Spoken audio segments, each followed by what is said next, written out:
21 has got to be much better than 20. Happy New Year, everybody.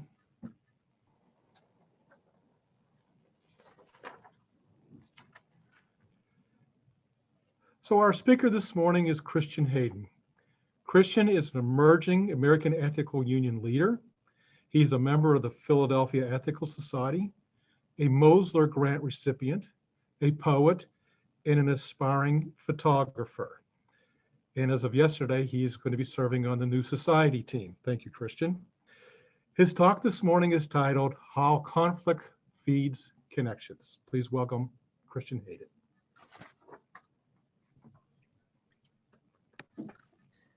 Good morning. It's okay, I don't need a pause.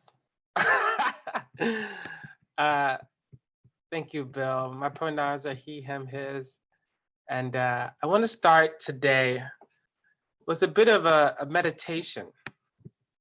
So if you would bear with me, and if you can get into a position where your feet are flat on the ground and you can breathe in and out comfortably, I want to ask a few questions, or go through a few questions. Do these quotes sound familiar? Why do you dress like that? You go into the bar again? You don't listen to me. Now, when you are the person that says these sentiments, what sensation arises?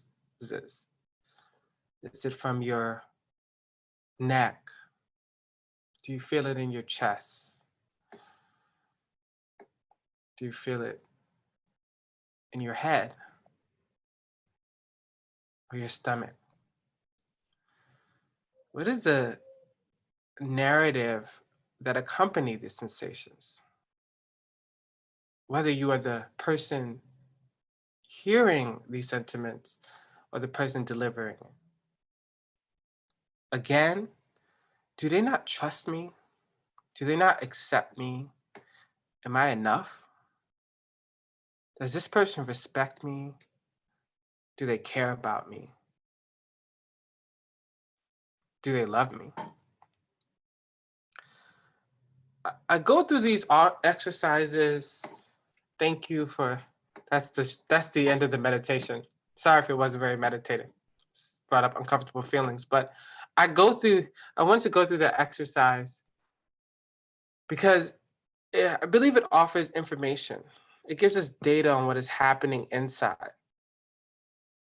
And what it reminds us of, the moments, but also the past, and provides further understanding how we might release that energy.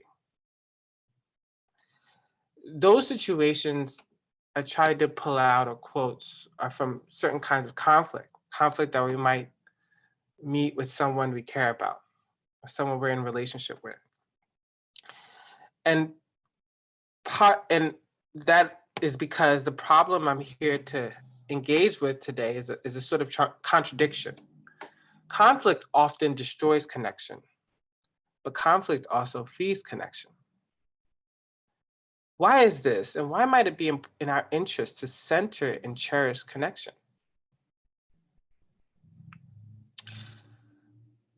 I want to start a little bit with the etymology of the word conflict, which may do my project from the beginning. The word is derived from the Latin roots of conflictus, confligere, which means to fight. No wonder we treat conflict like a battle. It's literally what the word means, or where it's from. The online etymology charts its development from a word, though, strictly describing battle, to one that becomes more poetic over time, more concerned with incompatible principles and urges in the 19th century. I wonder, in the 21st century, can we continue the poetic development of the meaning of conflict to something more grounding, or maybe positive? I propose that ethical humanists or culturists claim its development, where conflict comes to mean revelation, an opportunity to see more deeply, a window and a mirror to not only the other, but inside. that conflict could also mean or stand for a growth ointment to connection. Connection is the other operational word in this platform title, because outside of connection, conflict has predictable ends. Here, connection is a stand-in for relationship. I could assume we all share a definition of relationship, but I would be wrong, probably. Please, in the chat, share what your definition of a relationship is.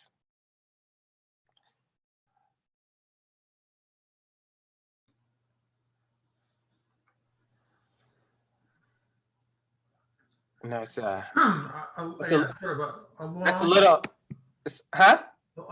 sort of a long-standing, I guess, closeness, a bond that you have between yourself and another person. A long-standing bond of closeness, Yeah. mutuality of a sort, sustained interactions with someone, communicative interaction. Thanks, Bill. And relationship is connection to another person. Cool. I'd say, so it seems like we have some sort of agreement what a relationship is. But you know, for some, depending on the context, they may have a set role, or maybe some binding principle. Right? So relationships that are professional tend to be more contractual. Relationships that are familial are creased with duty and responsibility. Romantic relationships are long-lasting experiences of pleasure and fulfillment. I don't actually believe real relationships in any of these forms in the real world function as the way I describe them. But I believe loving and healthy relationships are when people are mutually invested in the spiritual development of the other person. And feel free to substitute spiritual development for self-actualization, or words that align with what it means for a person to wholly be themselves in partnership or community. And that means that growth is a central interest of that connection. It will require growth to reach one's full self. Growth requires pain, like the breaking of the gums to part when a baby is teething, like the critical mistakes we make in adolescence for trying to figure out who we are. But all pain is not equal. I say the seed of this talk has come from one of my professional jobs, talking about teen dating, or that, you know, understanding that how people deal with conflict was a big part of differentiating relationships that were healthy, unhealthy, and abusive. To also my own reflection on realizing my own avoidance of conflict, to reading My Grandmother's Hands and Rocking the Boat by Resma Minicum, and embracing his sort of thesis on body awareness and how our lizard brain response fuels discord not only in relationship, but in our society. For Minicum, we can't think or learn our way out of being a racist society, just like we can't strategize and logic our way into a healthy relationship. And this is where conflict becomes important. Conflict forces us to confront integral parts of ourselves and the other person. Through tension and time, there are points where we have no choice but to become ourselves, and the other person reaches that point too. The problem or opportunity is that different needs puts us at odds, and thus we're invited to a moment in order to grow up. The decision to remain connected is the framework that holds the conflict and guides it, and what provides stable ground among turbulence. Now, here's a disclaimer. This is not a talk where I tell you the people you disagree with and you should lovingly hold and not argue with on Facebook. I don't want you to leave the talk with that lesson. But I want this platform to be the culmination of lessons, or maybe other things I've talked about, from the centrality of ethics and boundary setting to healing relationships, to the ways our bias and expectation assign to people value and worth purely based on their voice, and then understanding the importance of the diversity of the way people think. I hope that you can say after, I have a new way of looking at conflict. And maybe now, I look forward to it. You don't have to say that. But I played a game with myself. I know this is sad, but it's a pandemic. What would a different but workable affiliate kind of thought process or philosophy to ethical culture, say a Buddhist, what would they say about conflict and its role in connection? So I dreamed it up. I say, a Buddhist might say that conflict is a chance to receive a gift from your beloved. If you meet it, smile and say thank you. Look at the gift and ask questions about it. Where did it come from? How much time did it take to wrap it? What is the gift trying to tell me about my beloved? How might I return the gift and show my appreciation? And then I sort of expanded on that and thought maybe the gift of the conflict is also the discomfort it gives me, the shock to my system, like a light in a dark tunnel, unveiling a deeper understanding of my own pain. If I can trace this journey, it can lead me back to somewhere far deep, where I might discover some long lost need. I'm concerned with making a case for a more embracing way to look at conflict. But to do that, I have to be honest about the limitations. One of that is conflict never quite feels good. Or rather, when it's in the context of the people we love, the threat of losing them or being hurt by them adds intensity to the mix, which makes the conflict feeling good even more unlikely. As much as I would like to be the opposite, I'm familiar with the heat that emanates when someone accuses you of something, or the all too familiar pull of wanting to walk away. But Minicum refrains this by differentiating dirty pain and clean pain, and combing through the various non-productive ways we handle conflict and to give in language to how we might approach it to make it productive. So dirty pain is the ways that we apply or revel in conflict that keeps us from having to grow, and in turn builds into a kind of resentment or cruelty. Clean pain is the uncomfortability required for growth. I think of the difference between dirty pain and clean pain. On one hand, being shamed or pushed to do weightlifting in an unsustainable way that breaks down your body and leaves you injured, compared to working out in an intentional way that keeps in mind your limitation and you being in conversation with your body, not finishing that set because you know your back is about to give out. Dirty pain in a relationship looks like acts of cruelty built up. Resentment, withholding affection, insults, or accounting of the past.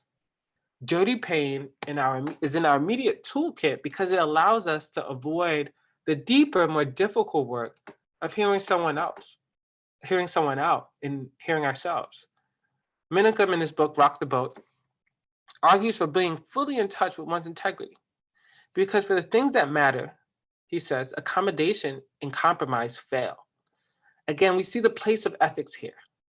Relationships require us to be understanding of ourselves and others. But this is a process, and conflict reveals to us what we might not have learned yet. Remember, the light or explosion in the tunnel. So the point then is not to turn down the heat, but to use the heat and understand it as part of the growth cycle of the relationship. You reach a status quo. We compromise to keep things moving. And tension increases. Then we get in a stuck place. And then somebody goes for it. They lay it out. What they are, who they are, what they need. And the other has to decide to meet that or not. And if they do that, if they do figure out how to work in this reality together, and then they find a way. But for conflict to be productive like this, there has to be an arena, a place where it happens that allows for those things that need to be said to be expressed. There has to be a mutual agreement of what we're trying to accomplish. This is, again, what we think a relationship is important, because that purpose has to be defined and redefined over time. I know I always wasn't concerned with the growth as a core function of a relationship. I thought that having an attractive partner, an intelligent partner on my arm would complete my life. And it's precisely when me or that person's deepest needs and fears arise that the shallowness of that engagement falls apart. Minnekam would say was that we have to choose each other, and not simply the person we met, but the person they can become. And it involves a continuous reconciling. And so I'm a firm believer that this is where it plays out in our society too. I want to put in the chat for later the interview that this comes from. An interview with a scholar, his name is Robin D.G. Kelly, but the quote that I want to bring to the forefront is not actually by the person being interviewed, but the interviewer. And he's talking about a neighborhood, actually the neighborhood I grew up in, Brooklyn. And he's talking about how the youth in this neighborhood became sort of dealt with their differences, being from different backgrounds. A radical social worker set up this program for them to work out their issues. The thing that he was most about was conflict and conflict resolution. So we would sit in meetings. We were 15, 16 years old, kids of different backgrounds, different racial backgrounds. We were all mostly from the neighborhood. And he would just sharpen those differences and make us have to deal with each other and confront each other. And it was hard because part of that process is that you're getting ripped apart. On the other hand, we knew, and there was a sense that we were involved in this process together, that there was a kind of solidarity, and that we were working towards, what we were working towards was trying to figure out how to live. He said, I always thought of conflict more as conflict transformation. Even ethical culture has a history of inviting conflict. Felix Adler, I think I mentioned my first talk here, was against universal suffrage, or suffrage for women. And I think I explained why one day, that it was tied to his idealism, but he did not seek out to crowd out different opposing viewpoints, either in leadership or even in his house. Because in the front row of his speech he was delivering against suffrage for women, his wife sat with a group of folks in support of women having the right to vote. I would argue, as ethical culturists, we have to more than accept conflict as a possible pathway to transformation. We have to embrace it. Because if the ethical rule is bringing out the best in the other, as in to bring out the best in yourself, that implies intimacy, which implies knowing, which implies commitment, which implies struggle, which implies growth. I can't walk up to someone and say, give me your best, or I'm gonna bring it out. That's a threat. But I have to work with them, toil, and they with me. In the realm of relationships, conflict play a vital role, and many see them the source as an inevitable end. For some, they're part of a prolonged mortal struggle where both people are trying to get what they want or win. But for others, I would argue those are part of ethical culture as a philosophy, that hold ethical culture as their philosophy or life stance. Conflict is the growth ointment that forces relationships and the people that participate in them to grow. Felix Adler says conflict is an ethical weapon only if it is wielded like the knife in the surgeon's hand. But getting to this relationship with conflict can be elusive, and for the very few reasons or feelings I just mentioned. So beginning, what kind of mantras or sort of sayings that I can remind myself or sort of repeat to replace maybe the predominant ones in my head already, and employ them to make it more likely to realize the benefits of conflict. So I'll start with one, which is imagining the worst and walking backwards. My hunch is that we can get in a insight in a conflict or through dealing with conflict if we try to map out the pain beforehand. Imagine where the path might lead, pre-exploration of the tunnel. In a way, it's stealing oneself in order to become more plastic. So I can think of a time when I was having a workshop with a teen parent, and I was talking to a young man, and I was just really intent. I wanted him to really value the importance of remaining calm in a conflict. So I tried to say, like, imagine if you were having a conflict with your partner, you know, but imagine if it was this conflict. And I said, imagine if your partner cheated on you. And could you stay still enough to hear the reason that they cheated on you? You don't pay me enough attention, or I feel lonely, or anything. It was a challenging moment. He was skeptical. So I said this because I feel like there's always something deeper than the actual conflict. Do we really care if our partner doesn't put down the toilet seat? Yes, maybe, but I would bet there's something more revealing about why that would bother someone that's deeper. Does the person consideration of other tell you something about whether they're a good person, good or bad person in your view? Do you feel you are owed that as a courtesy?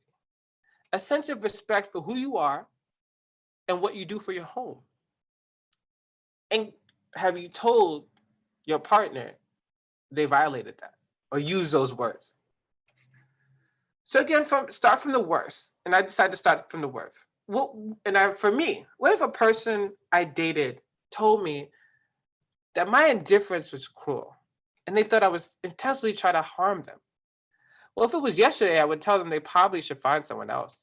But today, I'm trying to imagine a better engagement with that thought.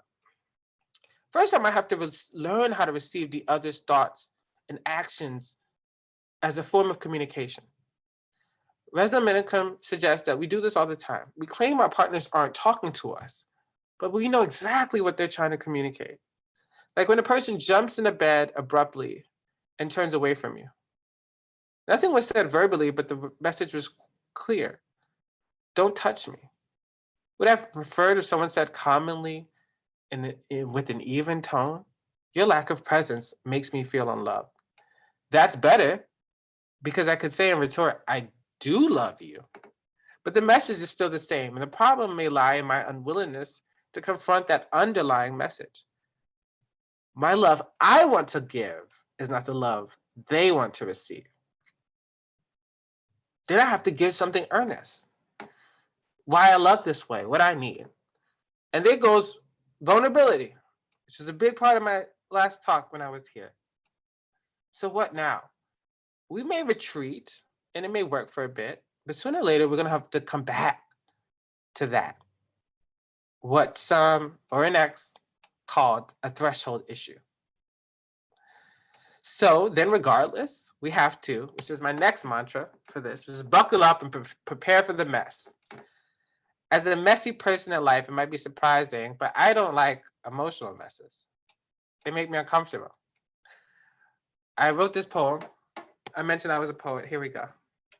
We a mess of things that don't get sorted, and they confuse us and others too.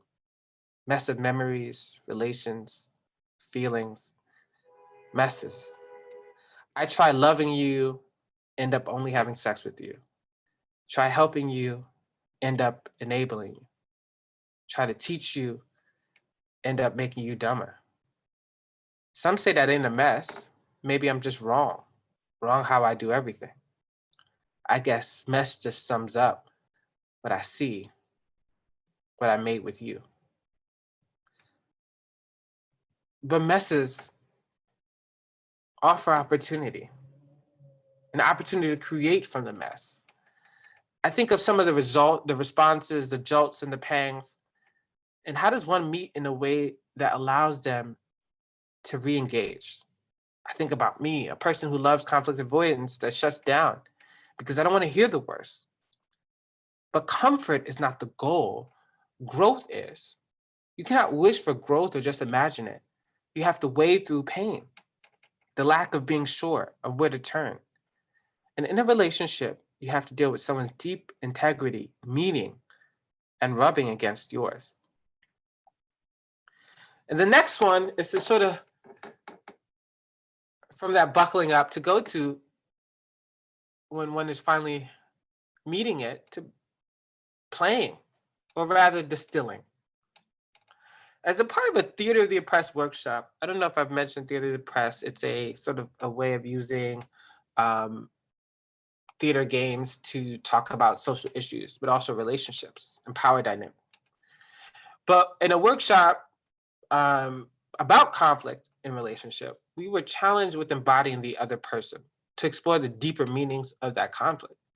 We had to pick a saying, something that someone said to us that we care about. And then with it, create emotion with that saying, and then show it to another person. We would then help mold that person into and becoming and inhabiting that sayer's body. Then they would take on us, and we would have to be the other person in the role play, playing out a conversation from that person, from that phrase, that base phrase, and winding through the emotions and the narrative, or how we saw the narrative, and then exploring possible responses we might not have thought of, with that other person also offering responses from us that we may not have thought of. This exercise does something we're not always able to do with a person and in the moment, which is imagine and interrogate their motivations. I think about this from my own experience. I almost lost a friend in college before we really became friends. Me being a freshman in college, I had a penchant for annoying people that I loved, or I liked. Thomas, he was a gregarious man, but he was more stoic than me. I would touch him intentionally to annoy him, to touch the boundary of our relationship.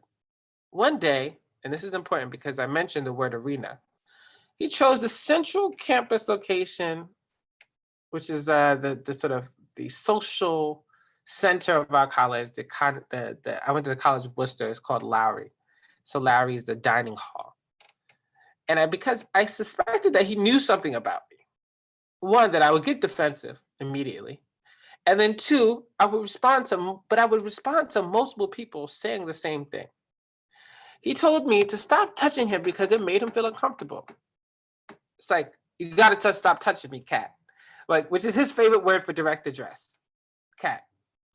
But what he was really saying was that you're not touching me in a way that's showing appreciation or love, but it's to annoy me, and that isn't genuine. And in a moment soon after, people confirmed that I made them feel awkward with the way that I touched them. And I retorted, if I bother you, we don't have to be friends. There goes the defensiveness. But I'll never forget what he said after, or rather how it made me feel. He said, I'm not saying I don't want to be friends with you. I'm saying don't treat me like that.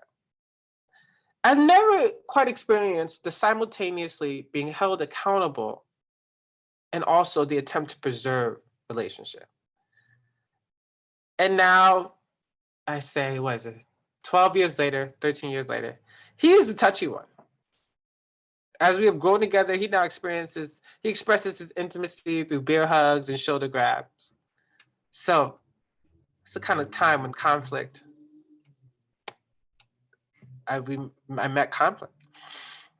Recently, in St. Louis, with the St. Louis Ethical Society, I've been working on these workshops called Living Through the Lens of Ethical Culture, where there are times where we meet together to explore an ethical dilemma. And people bring their ethical dilemma. I don't come with one. I don't come with a sort of something that you might, one of those Charlie card problems that you might meet in a philosophy class, but we deal with someone's issues that they have in their life. And it's a surprisingly weighty activity. And as a group, we try to identify some core issues. But we're also doing something else. We're experiencing and creating conflict in a non-confrontational way. With the help of a program that's called Padlet, it's an app and website. We write out our thoughts, we have questions, and then we lovingly try to write a letter about our sense of the motivation of the person who is telling the story and what our understanding of a resolution might be. We come to no final or definitive answer, but we go through the process where different ways of looking at the world are presented without judgment, and offered to a person in a distilled way of looking at the issue. This is needed in a space in our movement, this kind of activity, because we've seen what conflict can ruin boards, employment opportunities, relationships, and we have to craft a space that meets our pluralist foundations more authentically. That means embracing the conflict that pluralism presents, working through it, or rather playing through it. The importance of that space, just like relationship, is having a similar goal. We want to establish a place that serves the congregation, community, and our society. And we accept that there are multiple ways to achieve that, and that we must grow to accomplish that. So yeah, bring yourselves as I will bring mine. And I will enjoy and invite the times that clash, respond or rebuke, because they will let me know you and I are really here. Thank you.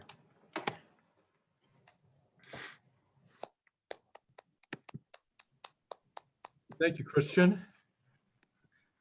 We do have some time for some questions or comments. Anybody wants to, just unmute yourself and we can talk about them.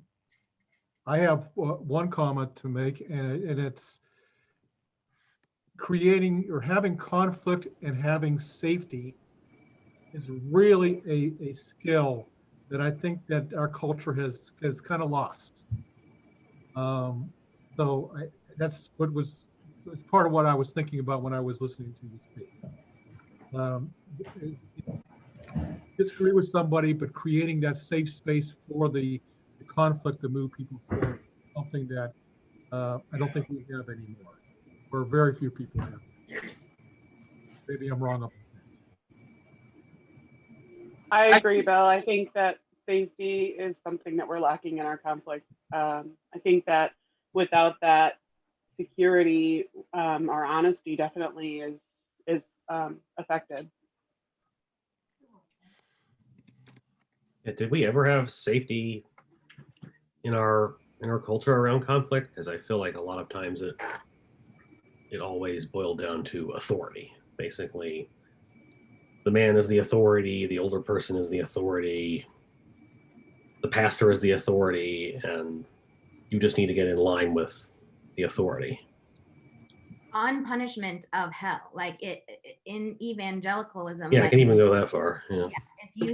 If you're in conflict with someone, if you're in conflict with an authority figure, well, if you're in conflict with an authority figure, you're the one that is in agreement with Satan, and they are the one that is in agreement with God. And but if you are in a conflict with just somebody in the room that could be your peer, one of you is agreeing with God and one of you is agreeing with Satan. Like, it is, the stakes are so high in conflict. Like, Yeah, one of you is a sinner.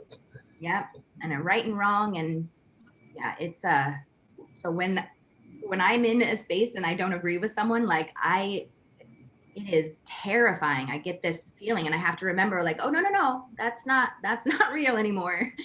But it is still hard. It's really hard to replace I would like to say thank you for the personal validation, just because my husband is an avoidant and therefore I am the problem solver, which tends to make me feel like I am rocking the boat and constantly causing issues. But to think about it as it causing, like, as it leading to personal growth, makes me feel like I'm wanting the best for both of us when a conflict arises.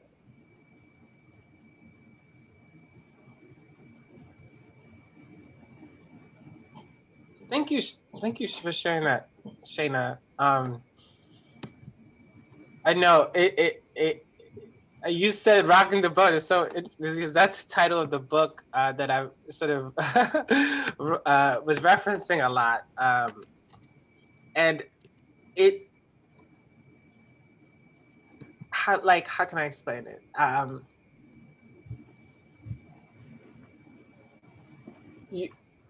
I guess I want to ask a question.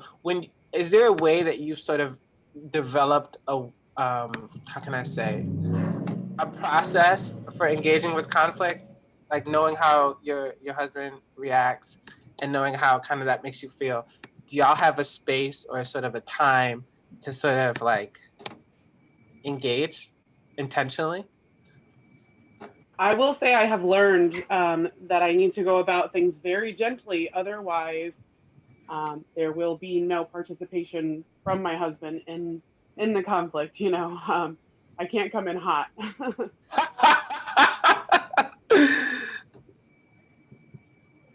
That's growth. I mean, that's growth.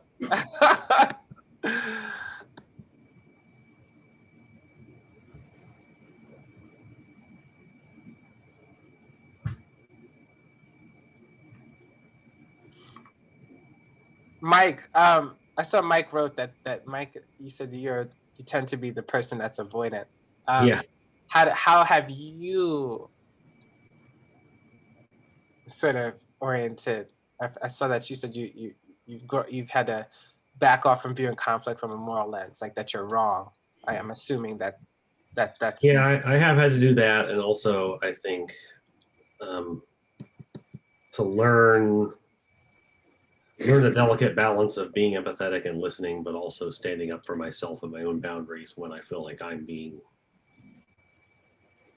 railroaded or basically, I learned an interesting thing from this marriage counseling app, and I think there's various versions of it that are out there about this kind of I feel X when you say/do Y, and I need Z. And I found that that's been helpful in my marriage for basically allowing us to express our needs more civilly to each other. So then it's not this, you did this and therefore you have to apologize or I'm not talking to you anymore kind of thing. It's more, I need such and so. Does that make sense? Yeah, that thing is really cool. I think that's great. I always tell my young people there's an acronym that we use which is called SAFE, which is to stay calm, ask questions, find out feelings, and explore solutions. Yeah, that's great. So like you said, it takes the personal accusations. The questions are supposed to be from they're supposed to be not yes or no questions, open-ended questions, and then the finding out feelings. That's the vulnerability, right? And then the exploring solutions is that creativity that comes with like, okay, well, how do we go forward, right? And keeping that to be the focus rather than what happened or what. So I think that's really great. What's the app?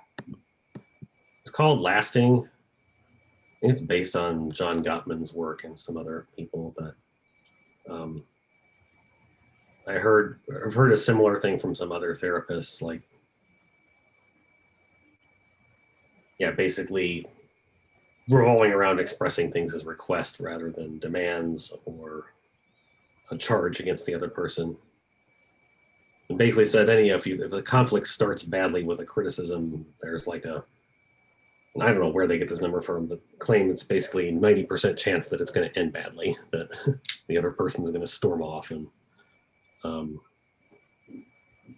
I think it's why. I think conflict management is probably the hardest thing in relationships because it's that delicate balance between having boundaries around yourself, but also, not just running away whenever someone's making you uncomfortable. I mean,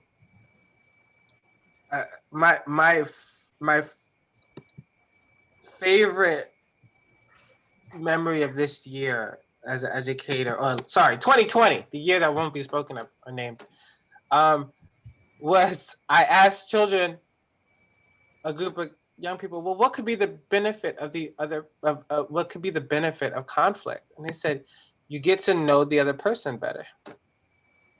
And I was like, you said it and I didn't have to wring it from you. This is great. I don't have to talk the rest of the class. It was amazing.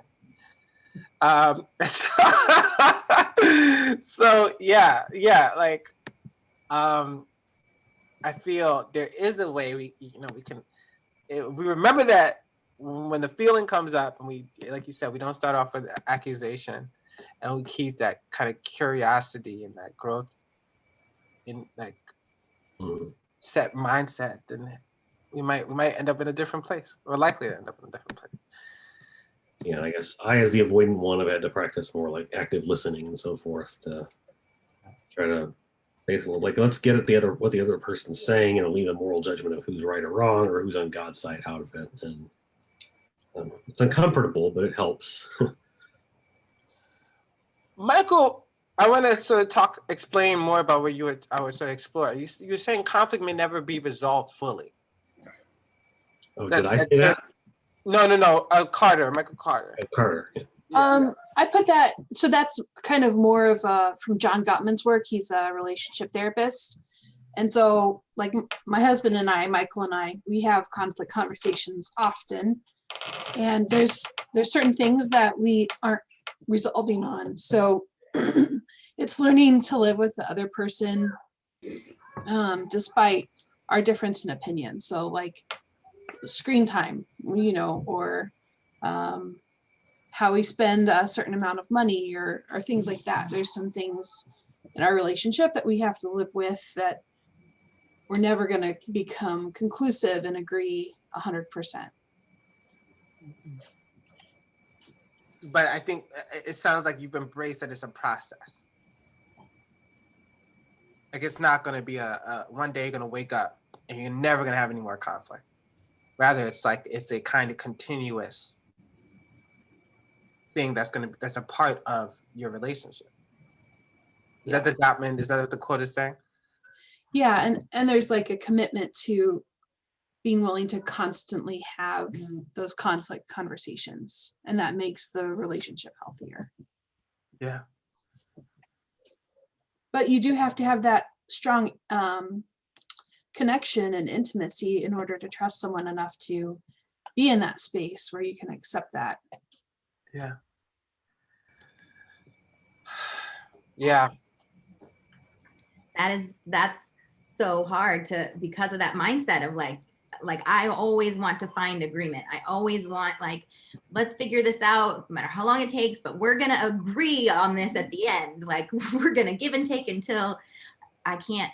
And that comes from the whole one of us is God and one of us is Satan. I think that I'm really terrible at that. I can't agree to disagree I'm not going